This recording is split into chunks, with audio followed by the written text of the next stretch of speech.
2.1 million registered voters in Texas stand to get purged from the voter rolls. That's if they do not vote in the upcoming presidential election. Tonight, the KHOU 11 Verified team is clearing up misconceptions about how this suspense list works. Here's Sherman Chow. A viral post that's been seen more than 4 million times on X claims a voter is listed as suspended but can still vote if their personal information is updated. Additional questions have been asked to the KHOU 11 Verified team about what the state of Texas calls the suspense list. Viewer Seisha asks, is it true millions of Texas voters are being removed from the voting pool?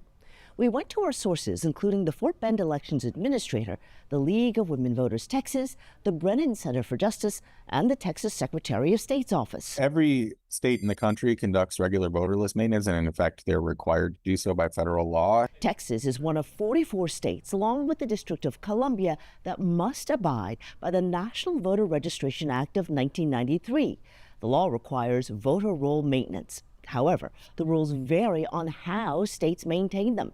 The suspense list is one of Texas's methods. You end up on the suspense list if a voter registrar has reason to believe that you have moved. Here's how the process works. The registrar sends a replacement voter registration certificate to the registered voter's address.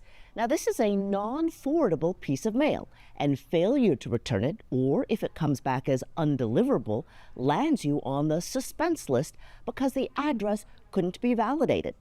Texas has a time frame for how long you can stay on the suspense list before you are purged from the polls. You're only removed if you have missed 2 federal election cycles, so about 4 years. So, yes, it's true millions of Texas voters could be removed from voter rolls if they do not vote in the 2024 presidential election. So how to end your suspense? Update your address. One way, do it online at votetexas.gov before the October 7th voter registration deadline for the November election.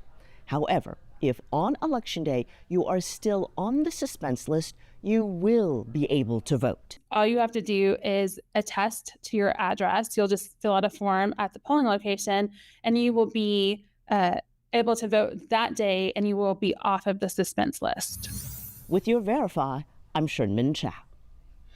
And online now, the KHOU 11 Verified team has the latest breakdown for counties in our area on how many voters are on the suspense list.